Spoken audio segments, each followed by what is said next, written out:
Welcome to the channel, guys. So today is 26 April 2026. So this will be the analysis of the Hindu newspaper. तो शुरू करते हैं with the first headline. US sanctions waiver on Chabahar ends. US का Iran के Chabahar port पर sanctions weavers Sunday को ख़त्म हो रहा है और इससे इंडियन गवर्नमेंट के लिए स्ट्रेटजिक ऑटोनॉमी का बड़ा टेस्ट खड़ा हो गया है। अब इंडिया को डिसाइड करना पड़ सकता है कि या तो वो 23 साल पुराने चाबहार पोर्ट प्रोजेक्ट से बाहर निकले या फिर अमेरिकन सेक्शंस का रिस्क ले। मिनिस्ट्री ऑफ एक्सटर्नल अफेयर्स के ऑफिशियल्स अक्टूबर 2025 से यूएस काउंटर पार्ट्स के साथ इस इशू पर टॉक्स कर रहे थे, जब वॉशिंगटन ने वेवर को अप्रैल 2026 तक 6 महीने के लिए एक्सटेंड किया था ताकि इंडिया प्रोजेक्ट को वाइंड डाउन कर सके। लेकिन यूएस ईरान वॉर और यूएस ट्रेजरी के ऑपरेशन इकोनॉमिक फ्यूरी के अंडर ईरान पर लगातार बढ़ते सैंक्शंस को देखते हुए ऑफिशियल्स को लग रहा है कि वेवर का एक्सटेंशन मिलना मुश्किल है। तो फ्राइडे को US treasury secretary Scott Bessent ने क्लियर कर दिया कि ईरानियन ऑयल परचेज वेवर को एक्सटेंड नहीं किया जाएगा। उन्होंने कहा कि यूएस का मकसद ईरान की इकोनॉमी को और प्रेशर में लाना है और ऑयल एक्सपोर्ट्स को रोकना है। इस सिचुएशन के चलते इंडियन गवर्नमेंट ने सेक्शंस एक्सपोजर कम करने के लिए कई ऑप्शंस एक्सप्लोर किए हैं। जैसे फर्स्ट वन इज़ नवंबर 2025 से इंडिया ने चाबहार से अपने पर्सनल हटा लिए। सेकेंड वन इज़ $120 मिलियन का इन्वेस्टमेंट पहले ही प्रीपे कर दिया। Third one, Shahid Beheshti terminal में अपनी स्टेक एक ईरानियन कंपनी को ट्रांसफ़र करने पर भी विचार हो रहा है। नाउ ऑफिशियल्स के मुताबिक स्टेक ट्रांसफ़र पर डिस्कशन चल रहा है, लेकिन फाइनल डिसीजन अभी नहीं हुआ है। Former ambassador to Iran Gaddam Dharmendra ने इसे एक टैक्टिकल वर्क अराउंड बताया। उनके हिसाब से इंडिया प्रोजेक्ट को कम्प्लीटली छोड़ नहीं रहा, बल्कि अपने लॉन्ग टर्म स्ट्रेटेजिक इंटरेस्ट को प्रोटेक्ट कर रहा है। उन्होंने कहा कि चाबहार इंडिया के लिए एक बहुत इंपॉर्टेंट स्ट्रेटेजिक प्रोजेक्ट है। IMEC India middle east Europe economic corridor अभी जल्दी प्रैक्टिकल शेप लेता नहीं दिख रहा है।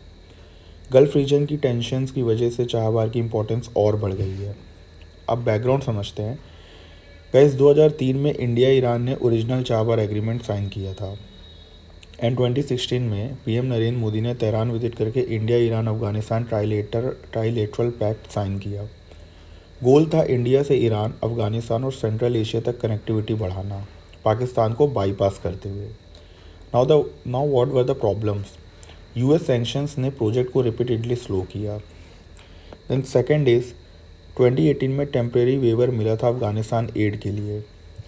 देन थर्ड इज़ 2019 सेक्शंस ने स्टील ट्रेड और रेलवे डेवलपमेंट प्लान्स को डिस्टर्ब कर दिया।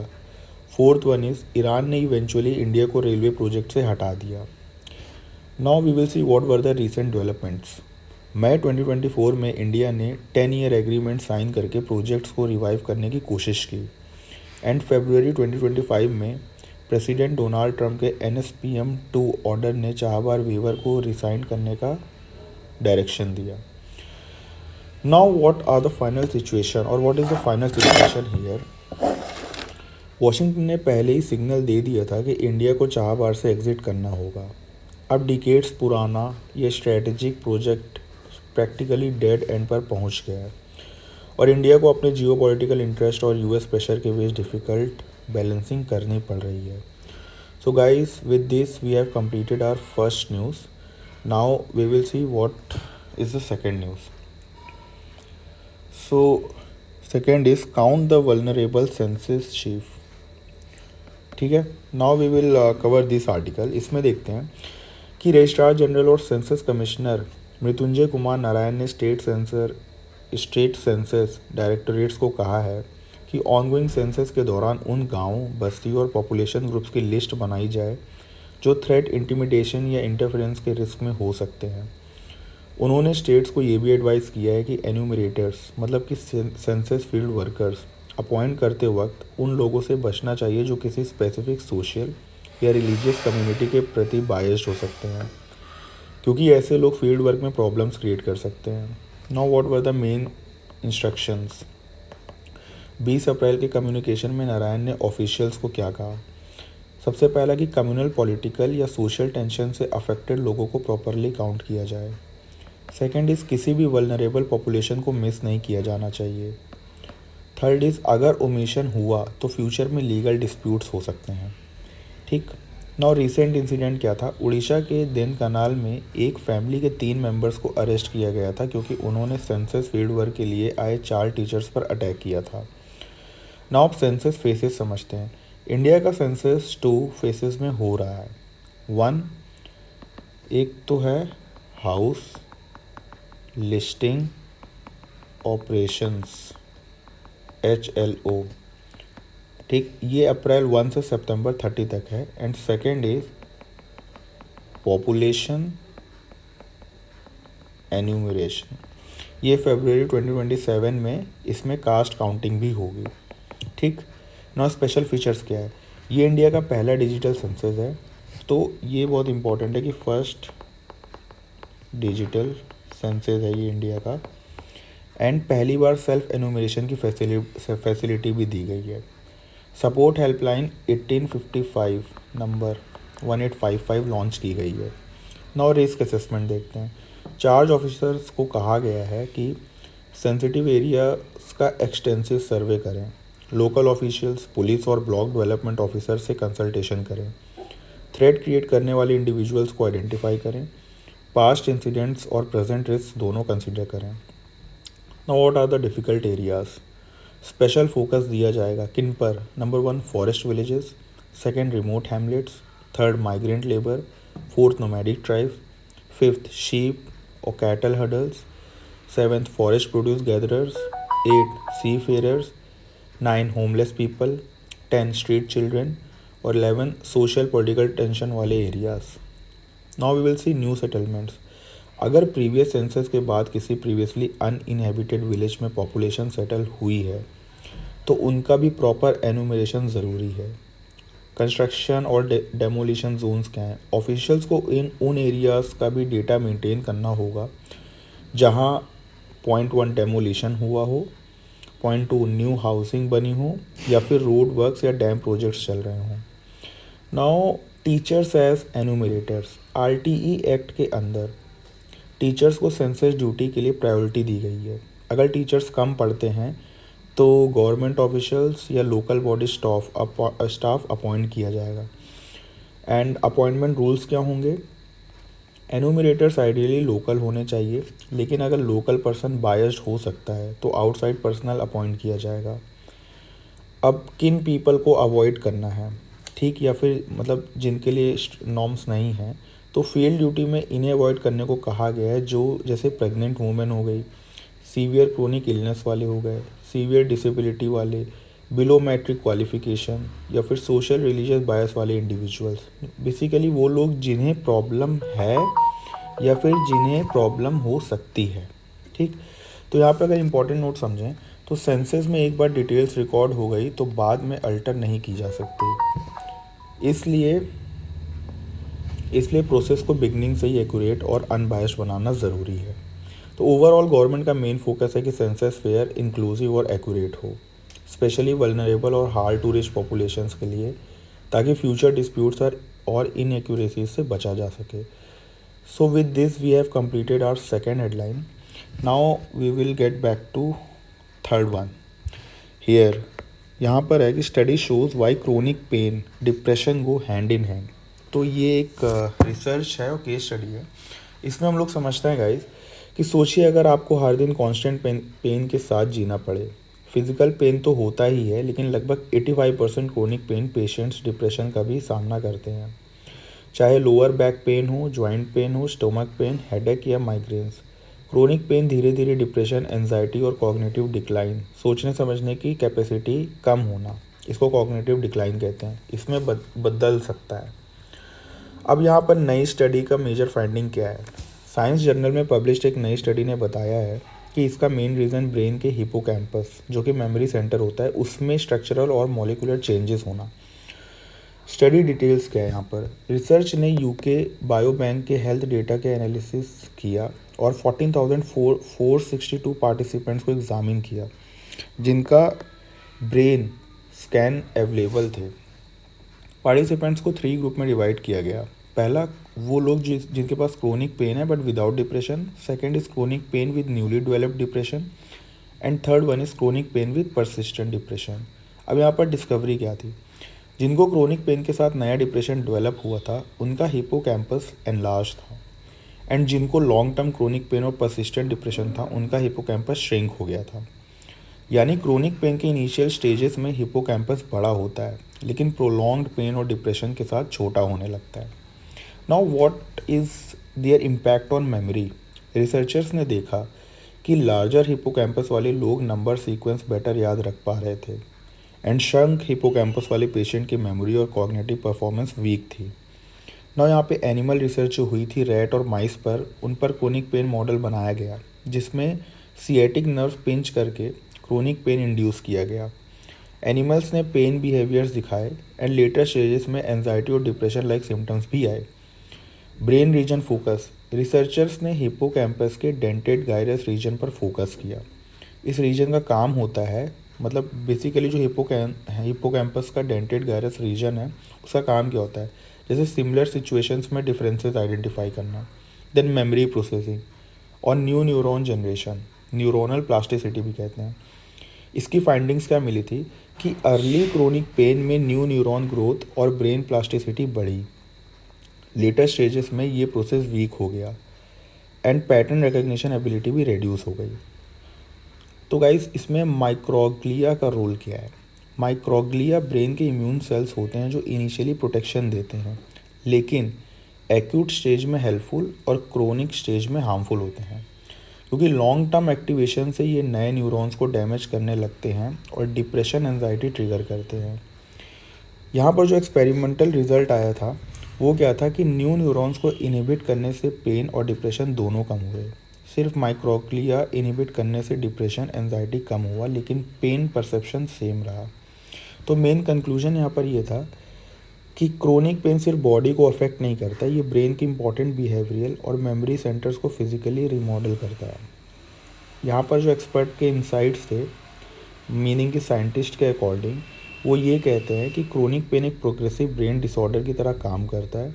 अर्ली इंटरवेंशन यहाँ ज़रूरी है एंड फ्यूचर थेरेपिस्ट पेन के साथ साथ डिप्रेशन और कॉग्निटिव डिक्लाइन को भी टारगेट कर सकती है. तो ओवरऑल लॉन्ग टर्म पेन के इफेक्ट सिर्फ फिजिकल डिस्कम्फर्ट तक लिमिटेड नहीं होते, ये ब्रेन स्ट्रक्चर, इमोशनल हेल्थ और मेमोरी सिस्टम को डीपली इम्पैक्ट करता है जिस वजह से क्रोनिक पेन पेशेंट्स को कॉम्प्रिहेंसिव ट्रीटमेंट की ज़रूरत होती है. अब with this we have covered our third news. Now coming to fourth science news, we will see study of Indians finds new pathway to cardio metabolic disease. India में लगभग हर 10 adults में से एक डायबिटीज़ के साथ जी रहा है और देश में 62% डेथ्स कार्डियोवैस्कुलर डिसीज़, मतलब कि हार्ट रिलेटेड इलनेस की वजह से होती है. इसी वजह से अब रिसर्च का फोकस इस बात पर बढ़ रहा है कि इंडियंस में टाइप 2 डायबिटीज़, मतलब T2D और हार्ट डिसीज़ का जेनेटिक रिस्क इतना ज़्यादा क्यों होता है. यहाँ पर नई रिसर्च क्या है? यूएस के धर्मवीर के संगेरा और टीम की एक नई स्टडी जो PLOS 1 जर्नल में पब्लिश हुई, उसने हमें लिपिडोम, मतलब बॉडी के सारे फैट्स और लिपिड्स और कार्डियो मेटाबॉलिक डिसीजेस के बीच जेनेटिक कनेक्शन को स्टडी किया. यहाँ पर जो स्टडी डिटेल्स निकली वो क्या निकली कि 3000 पंजाबी सिख पार्टिसिपेंट्स को एनालाइज किया गया, 516 लिपिड मेटाबोलाइट्स एग्जामिन किए गए. रिजल्ट्स को यूके बायोबैंक और दूसरे कोहर्ट्स के थ्रू वेरीफाई किया गया. मेजर फाइंडिंग्स यहाँ पर क्या निकली? Indians genetically cardio metabolic disease के लिए ज़्यादा वल्नरेबल होते हैं. अच्छा, इसके इंपॉर्टेंट रीजंस क्या हैं? पहला, एक तो लोअर लीन बॉडी मास, दूसरा बॉडी में हायर फैट का परसेंटेज, थर्ड दूसरी पॉपुलेशन के कंपैरिजन में मेटाबॉलिक डिफरेंसेस. ठीक, यहाँ पर लिपिड्स का रोल समझते हैं. रिसर्च ने बताया कि बॉडी के सर्कुलेटिंग लिपिड्स और लिपिड्स सब क्लासेस जैसे type 2 diabetes, heart disease, stroke जैसे कंडीशन में डिफरेंट तरीके से रेगुलर होते हैं. यानी डिसीज स्टेट में फैट्स का बिहेवियर हेल्दी बॉडी से अलग होता है. Now what was the problem with earlier research? अब तक ज़्यादातर जेनेटिक स्टडीज़ यूरोपियन पॉपुलेशंस पर बेस्ड थी जिस वजह से इंडियन स्पेसिफिक मैकेनिज़्म क्लियर नहीं थे. तो अब न्यू डिस्कवरीज में हमने क्या पता किया कि रिसर्चर्स ने नए जेनेटिक पाथवेज आइडेंटिफाई किए जो specific lipid metabolites, inflation, immune system signalling और मेटाबॉलिक डिसीजेस को कनेक्ट करते हैं। यहाँ पर की मेटाबोलाइट क्या है? LPCO16 इम्यून सिग्नलिंग और इन्फ्लेशन से लिंक, हायर लेवल्स का एसोसिएशन लोअर T2D रिस्क से मिला। ठीक, यानी ये डायबिटीज़ के अगेंस्ट प्रोटेक्टिव रोल प्ले कर सकता है। अब यहाँ पर Indian specific protective variant study ने एक एंसेस्ट्री स्पेसिफिक जेनेटिक वेरिएंट भी आइडेंटिफाई किया जो एशियन इंडियंस को हार्ट डिसीज से कुछ हद तक प्रोटेक्ट कर सकता है बाय रेगुलेटिंग एक तो PC38:4 मेटाबोलाइट।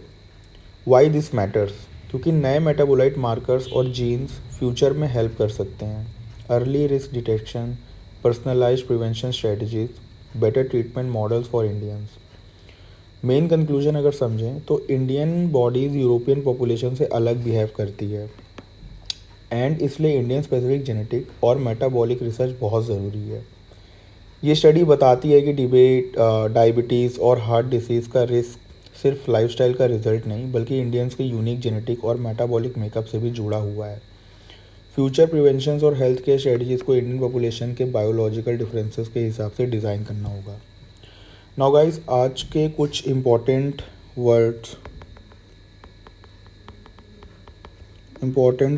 समझते हैं and it's meaning.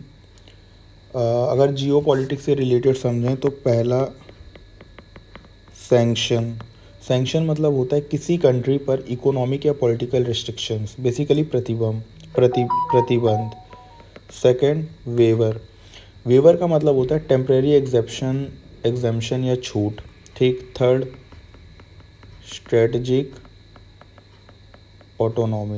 Strategic autonomy का मतलब यहाँ पर है कि अपने नेशनल इंटरेस्ट के अकॉर्डिंग इंडिपेंडेंट डिसीजंस लेना। ठीक। काउंटर पार्ट्स का मतलब होता है कि अपोजिट साइड के ऑफिशियल या रिप्रेजेंटेटिव्स। एक्सटेंशन तो आप लोग को पता ही है, टाइम पीरियड बढ़ाना। वाइंड डाउन मतलब धीरे धीरे बंद करना। स्टेक मतलब मैं यहाँ लिख देता हूँ, स्टेक मतलब हिस्सेदारी या ओनरशिप शेयर। ठीक।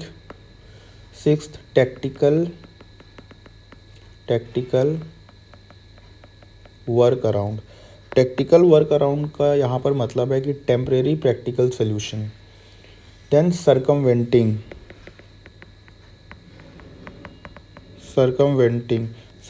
का मतलब यहाँ पर है किसी ऑब्स्टेकल को बाईपास करना। देन ऑपरेशनलाइज का मतलब है फुल्ली फंक्शनल बनाना। कार्व आउट का मतलब होता है स्पेशल एक्सेप्शन। कर्टेल का मतलब यहाँ पर होता है कम या रेस्ट्रिक्ट करना। ठीक। देन डेड एंड का मतलब तो होता है कि ऐसी सिचुएशन जहाँ प्रोग्रेस रुक जाए। देन सेंसस से रिलेटेड न्यूज़ में जो आर्टिकल में जो वर्ड्स थे, जैसे रजिस्ट्रार जनरल तो official record authority. Then enumerator का मतलब यहाँ पर है सेंसस डेटा कलेक्ट करने वाले फील्ड वर्कर। देन वल्नरेबल का मतलब है रिस्क में या कमज़ोर हो गया। ठीक। देन इंटिमिडेशन का मतलब यहाँ पर है धमकाना। देन बायस मतलब कल वाली वीडियो में मैंने बताया था कि किसी पक्षपात करना। देन लिटिगेशन का मतलब है लीगल केस या कोर्ट एक्शन। देन ठीक है। देन एन्यूमरेशन मतलब ऑफिशियल काउंटिंग प्रोसेस। फिर एक वर्ड था एप्रीहेंशंस का मतलब होता है फियर्स या कंसर्न। ठीक। देन नोमैडिक ट्राइब्स मतलब घुमांतु जनजाति, जो those tribes which changes their place और they have temporary settlements. Then uninhabited, इसका मतलब है जहाँ कोई नहीं रहता। ठीक। डेमोलिशन मतलब तोड़ फोड़ या डिस्ट्रक्शन। देन रेक्टिफाइड का मतलब यहाँ पर है सुधारना या करेक्ट करना, जैसे कहते हैं कि प्लीज़ रेक्टिफाई योर मिस्टेक। ठीक। जो क्रोनिक पेन वाली न्यूज़ थी एंड डिप्रेशन वाली, उसमें क्या वर्ड थे, लेट्स सी। पहला तो क्रोनिक पेन। क्रोनिक पेन का मतलब होता है ऐसा पेन जो लॉन्ग टर्म या लगातार हो, ठीक। देन एक वर्ड था पेपर में, पैल्पेबल। पैल्पेबल का मतलब होता है क्लियरली नोटिसेबल, ठीक। देन एक होता है कॉग्निटिव डिक्लाइन। कॉग्निटिव डिक्लाइन का मतलब होता है सोचने समझने की कैपेसिटी कम होना। हिप्पोकैम्पस। हिप्पोकैम्पस का मतलब है ब्रेन का मेमोरी सेंटर, ठीक। Then cohort. कोहर्ट का मतलब है यहाँ पे study group. Then persistent. Persistent का मतलब है लगातार बना रहने वाला। Then structural changes.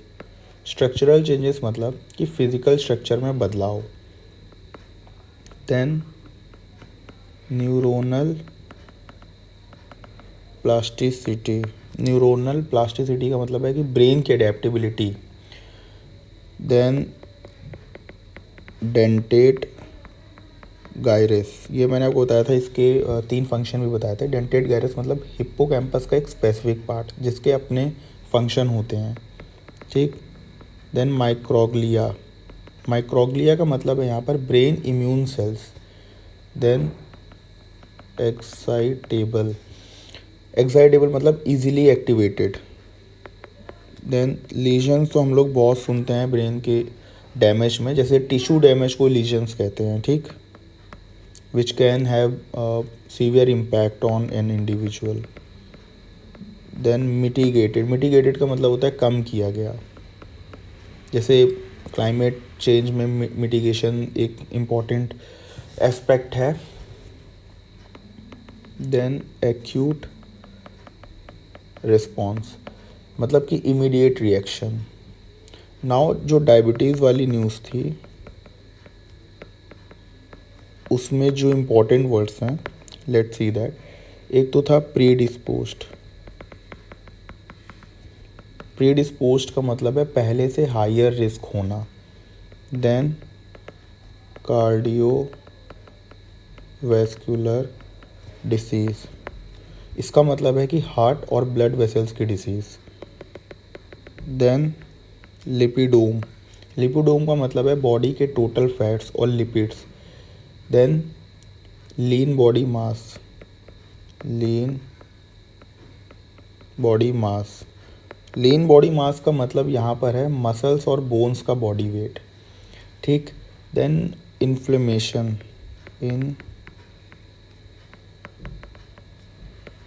इन्फ्लेमेशन का मतलब यहाँ पर है सूजन या इंटरनल स्वेलिंग, ठीक। Then variant. वेरिएंट का मतलब होता है जीन का डिफरेंट फॉर्म, ठीक। And then modulating. मॉड्यूलेटिंग का मीनिंग है यहाँ पर रेगुलेट या एडजस्ट करना। And then last word is prevention strategies मतलब डिसीज़ रोकने की प्लानिंग। और भी कुछ वर्ड थे गाइस, जैसे ट्रेजेक्ट्री, प्रोग्रेशन पाथ और सबसेट मतलब स्मॉलर सेलेक्टेड ग्रुप। तो आई होप कि आपको ये एनालिसिस पसंद आई हो। तो मिलते हैं अगेन और भी अच्छी वीडियो के साथ। तो thank you for watching, all the best.